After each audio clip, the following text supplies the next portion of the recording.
ठीक आहे, आपण पुढे कंटिन्यू करूया.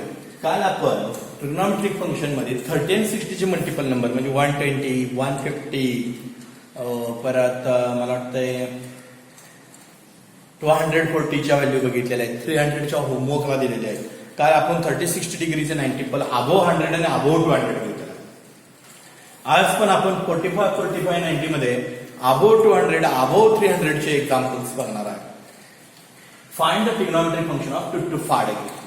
ठीक आहे, शेवटला 5 आहे म्हणजे आपण जर युनिट प्लेसला शेवटला 5 डिग्री असेल तर 45 90 डिग्री थेरम वापर. हे तुम्हाला पाठच पाहिजे, ह्याचे स्क्रीनशॉट काढून घ्या.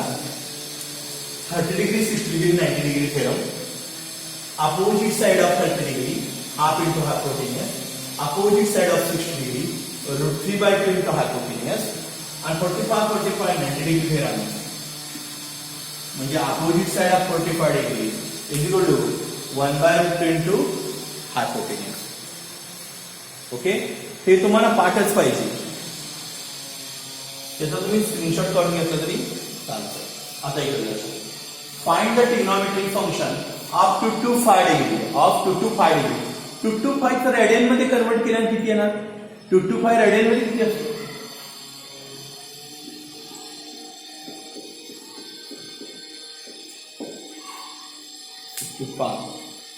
एक मिनिट.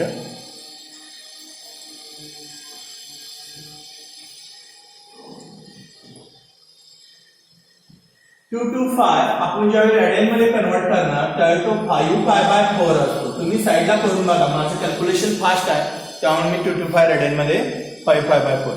आणि मागचे व्हिडिओ बघा, मागचे व्हिडिओ बघितलं तरच तुम्हाला पुढचा लेक्चर लक्षात येईल. ठीक आहे, आता 2 to 5 डायग्राम काढूया. कसला सर्कल घ्यायचा आहे?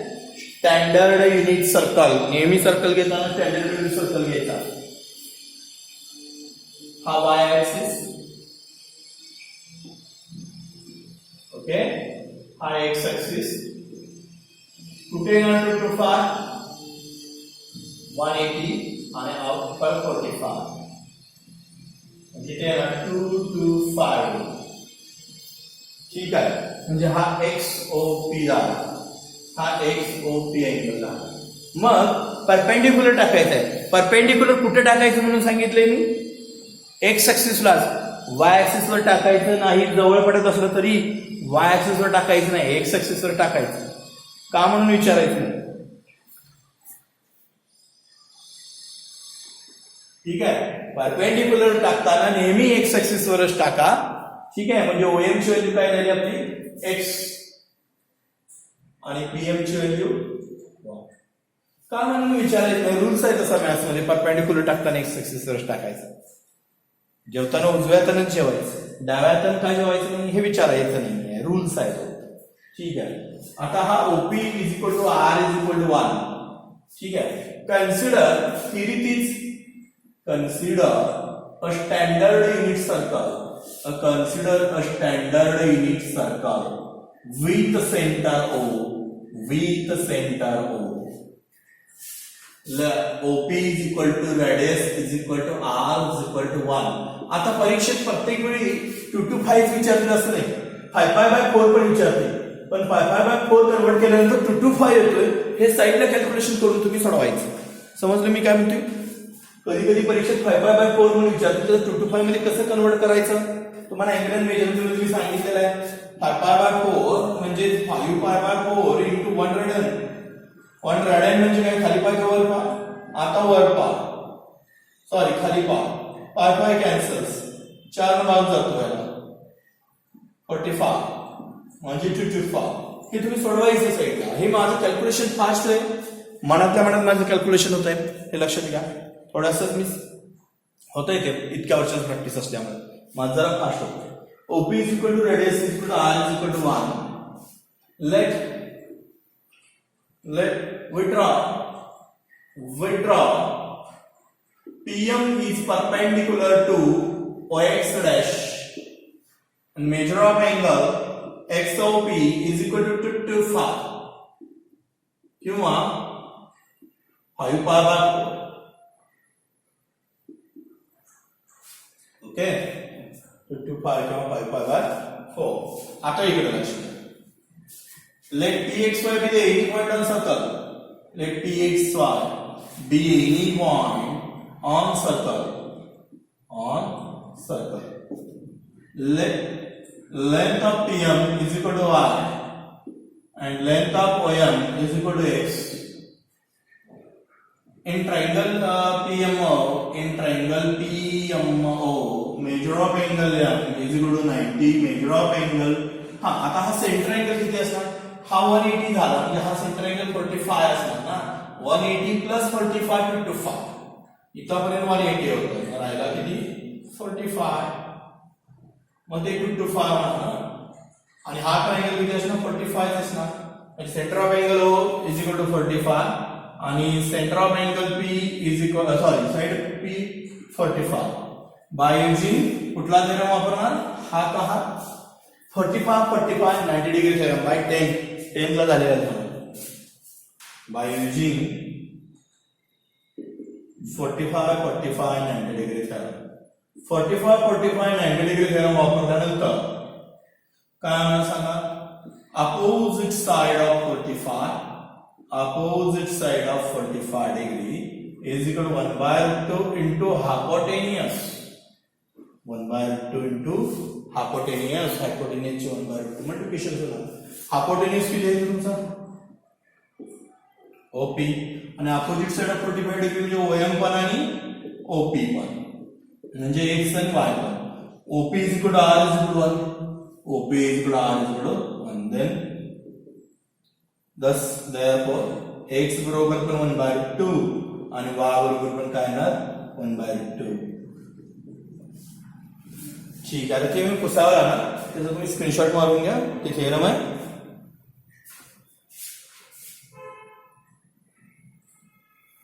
आता इकडे लक्ष द्या. but pxy lies on third quadrants. But pxy lies on third quadrants. pxy lies on third quadrant मध्ये आहे. त्यामुळे थर्ड क्वाड्रंट मध्ये x इज निगेटिव्ह आणि y पण काय असतो? Negative.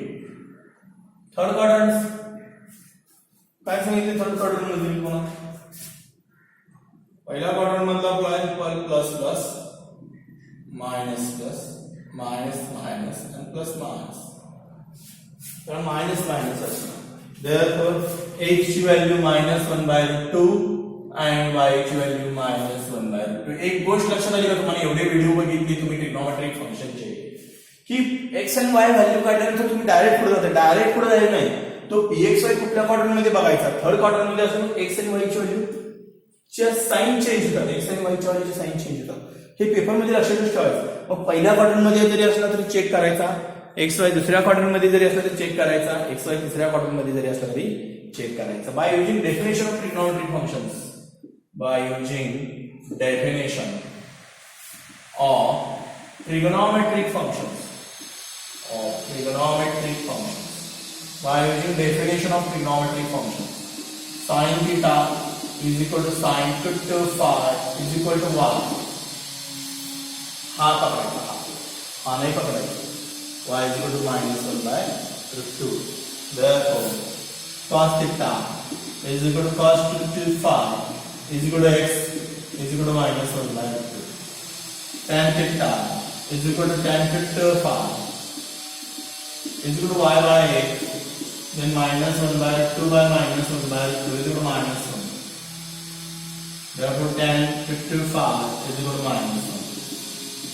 Cot theta is equal to cot 2π is equal to x by y is equal to -1/2 by -1/2. -1. Sec theta is equal to sec 2π.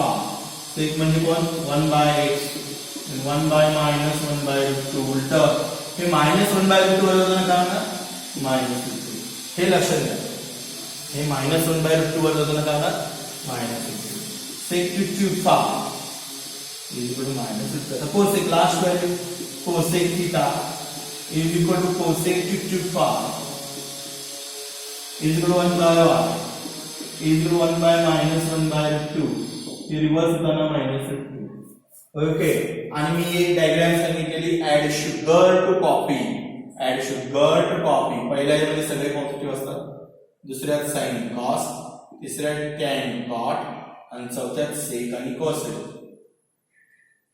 तिसऱ्यामध्ये कोण positive असतात? फक्त टॅन आणि cot. हा सॉरी, हे मायनस मायनस प्लस 1 झालं. सॉरी, आणि हे पण मायनस मायनस काय झालं? मायनस मायनस कॅन्सल होते ना, प्लस 1. हे दोनच पॉझिटिव्ह येतात, टॅन आणि कॉट. बाकीच्या सगळ्या व्हॅल्यू काय येतात? निगेटिव्ह येतात. सॉरी, हे मायनस मायनस प्लस होते, हे मायनस मायनस प्लस होते, हे मायनस मायनस प्लस. बाकीच्या सगळ्या निगेटिव्ह असतात तिसऱ्या पाठामध्ये. समजलं? हे लिहून घ्या.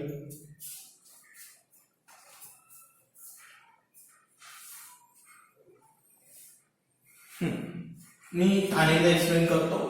Find the trigonometric function of 2 to 5. 2 to 5 म्हणजे 5 pi by 4.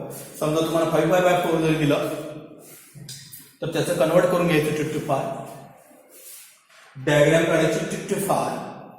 परपेंडिक्युलर नेहमी एक्स ऍक्सिस वर टाकायचा. OM PM ची भी माहिती द्यायची. Consider standard circle with centre OP is equal to radius is equal to R is equal to 1. With drop TN is perpendicular to OX dash. Measure of angle XOP 2 to 5 out 5 pi by 4. Let PXY be the end point on circles. Let PM is equal to Y, length of OM is equal to X.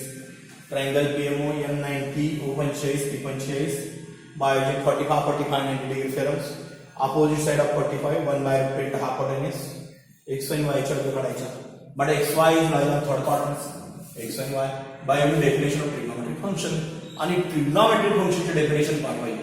Sin theta y, cos theta x, tan theta y by x, tan theta x by y, sec theta 1 by x, and cosec theta 1 by y. संपलं. तुम्ही कुणाच्याही value काढू शकता. ठीक आहे. अजून एक आपण घेऊया. Find the trigonometric functions of 315 degree. 315 चं रेडियन मध्ये किती होते? 7 pi by 4.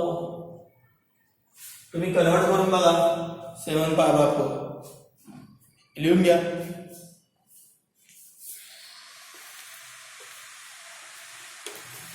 आपण 7 pi by 4 च्या व्हॅल्यू बघू. एक मिनिट. ठीक आहे, आपण काय करूया? 7 pi by 4. ठीक आहे, म्हणजे मी 315 न देता मी असं देतो. Find the trigonometric functions of the value of 7 pi by 4. आता मात्र तुम्हाला अँगल दिलेलं नाही, ते आपल्याला कन्वर्ट करावं लागेल. ठीक आहे, काय कन्वर्ट करावं लागेल? थोडासा चेंज होणार एक्झाम्पल मध्ये. आता देताना आपण स्टँडर्ड सर्कलच काढायचा. ठीक आहे, काढताना आपण कसं सर्कल काढायचा? Standard circle. Consider standard unit circle with centre O. Centre O पासून काढायचा आहे.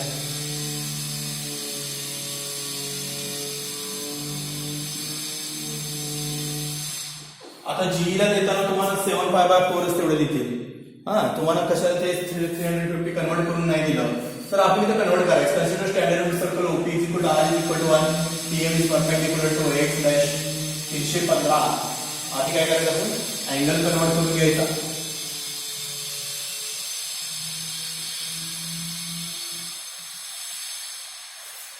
V1 theta is equal to 7 pi by 4. Therefore, theta is equal to 7 pi by 4 into 1 radian. Theta is equal to 7 pi by 4 into 1 radian म्हणजे किती? 180 by pi. Pi pi cancel. Theta is equal to 7. 4 ने 180 ला भाग होते 45. Theta is equal to 315. बघा ना, 4 ने 180 ला भाग घालवा ना. 4 divided by 180. 4 4 जा 16. 2 राहणार. 4 5 जा 20. 20 cancel. 0 0 म्हणजे 45. इथं भाग गेल्यानंतर इथं डिव्हिजन होत आहे आणि 45 दुसरा 350. म्हणजे आता तुम्हाला अँगल कळाला की अँगल किती आहे? 315.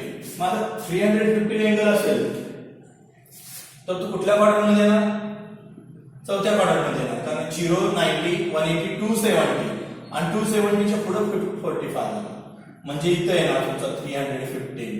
मग आता एक कम्प्लीट रोटेशन कितीच असतं? 360 असते. त्यातनं 315 मायनस बाहेर काढा किती राहते? 45. म्हणजे इथं राहणार अँगल 45. ओके, आता परपेंडिक्युलर कुठल्या ऍक्सिसवर टाकायचा? एक्स ऍक्सिसवर टाकायचा. परपेंडिक्युलर नेहमी टाकताना एक्स ऍक्सिसवरच टाकायचा. PM उलटा टाकायला लागू दे, उलटा टाकायला लागू दे परपेंडिक्युलर, आणि एक्स ऍक्सिसवरच टाकायचा. OM is equal to x आणि PM is equal to y. एवढं कळालं ना, एवढं काही अवघड नाही. तुम्हाला 7π/4 म्हणजे 315 आहे हे कळायला पाहिजे. ह्याच्यासाठी तुम्हाला एक्स्ट्रा कॅल्क्युलेशन करावं लागणार.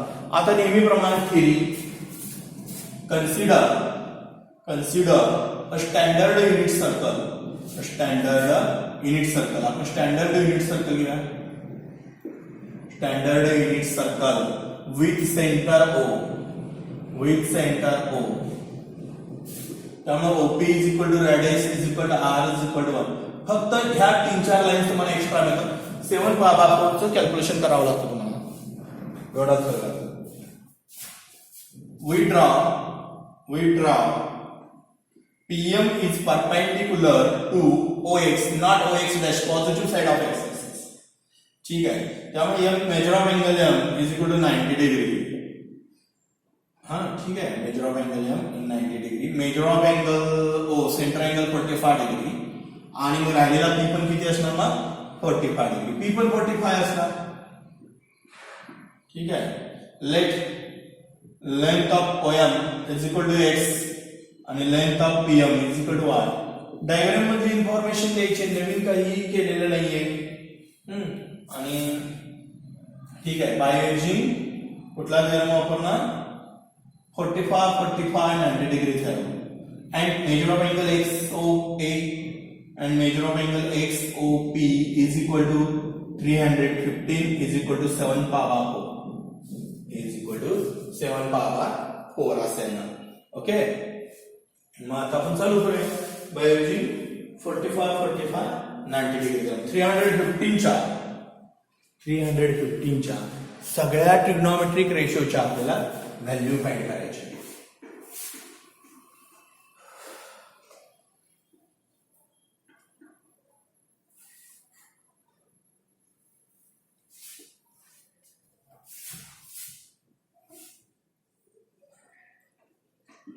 इथपर्यंत लिहून घ्या. हा, आता इकडे लक्ष द्या. आता बाय युजिंग 45 हे फक्त 4-5 लाईन तुमच्या वाढलेले आहेत. Bye using 45 90 degree theorem, 45 90 degree theorem काय सांगा, opposite side of 45 degree, opposite side of 45 degree is equal to 1/2 into hypotenuse. 1/2 into hypotenuse.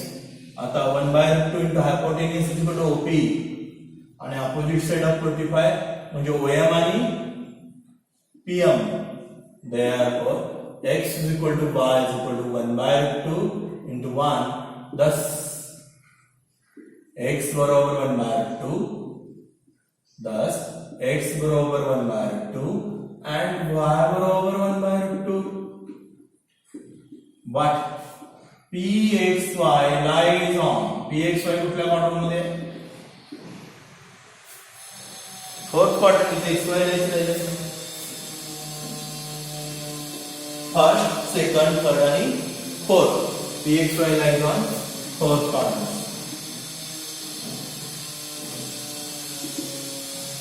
आता फोर्थ क्वाड्रंट मधला पॉइंट कसा असतोय,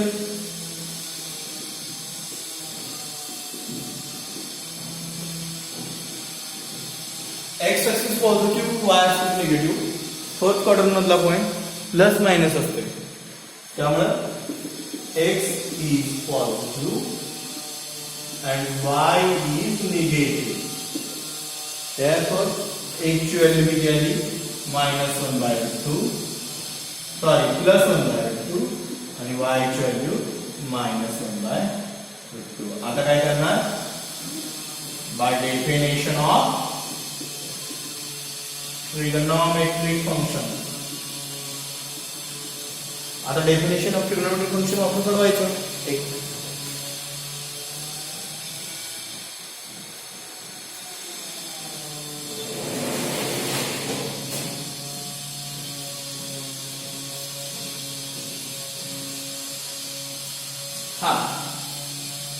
आता डेफिनेशन ऑफ ट्रिग्नोमेट्रिक फंक्शन मध्ये साइन थीटा काय असतो, sine theta is equal to sine 3 115 म्हणजे 7/4 is equal to y is equal to -1/2 cos theta is equal to cos 3 115 is equal to x is equal to positive 1/2 positive काय तो 1/2 tan काय असतो आपला tan म्हणजे tan 315 is equal to y by x is equal to -1/2 by 1/2 is equal to -1 हे दिसते का तुम्हाला -1 -1/2 by 1/2 ठीक आहे 3 झाले अजून 3 आहे cot 315 is equal to x by y is equal to 1/2 by -1/2 is equal to -1 is equal to cot 315 is equal to -1 sec 315 is equal to sec 315 काय आहे sec 1 by x x किती आहे 1 by 1/2 1 by 1/2 is equal to √2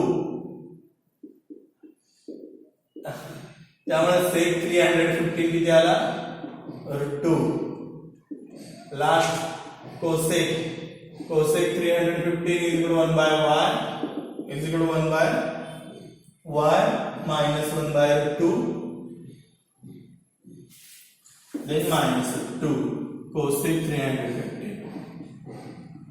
समजलं त्या value of आणि मी काय सांगितलं add sugar to coffee all sine cosec tan cot sec आणि कोसेक ह्याच्यामध्ये चौथ्या क्वाड्रंट मध्ये कॉस आणि सेक चौथ्या quadrant add sugar to coffee चौथ्या क्वाड्रंट मध्ये मी कॉस आणि सेक पॉझिटिव्ह सांगितलं तेव्हा कॉसची एक व्हॅल्यू पॉझिटिव्ह येणार आणि कोणाची पॉझिटिव्ह येणार सेकची एक पॉझिटिव्ह दोनच व्हॅल्यू पॉझिटिव्ह बाकीच्या सगळ्या निगेटिव्ह समजलं हे लिहून घ्या शेवटपर्यंत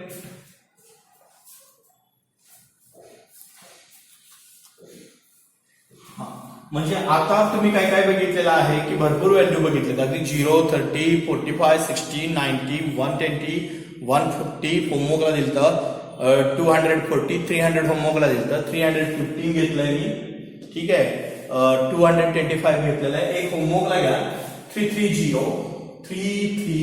आता ही मात्र 30 डिग्री 60 डिग्री 90 डिग्री थेरम सोडवायचे म्हणजे मागच्या व्हिडिओ प्रमाणे सोडवायचे आता 360 पर्यंतच्या सगळ्या व्हॅल्यू तुम्ही सोडवलेल्या आहेत पुढच्या लेक्चरला निगेटिव्ह व्हॅल्यू कशा काढायच्या म्हणजे -60 -30 -45 -315 -25 -150 हे पुढच्या लेक्चरला आपण बघूया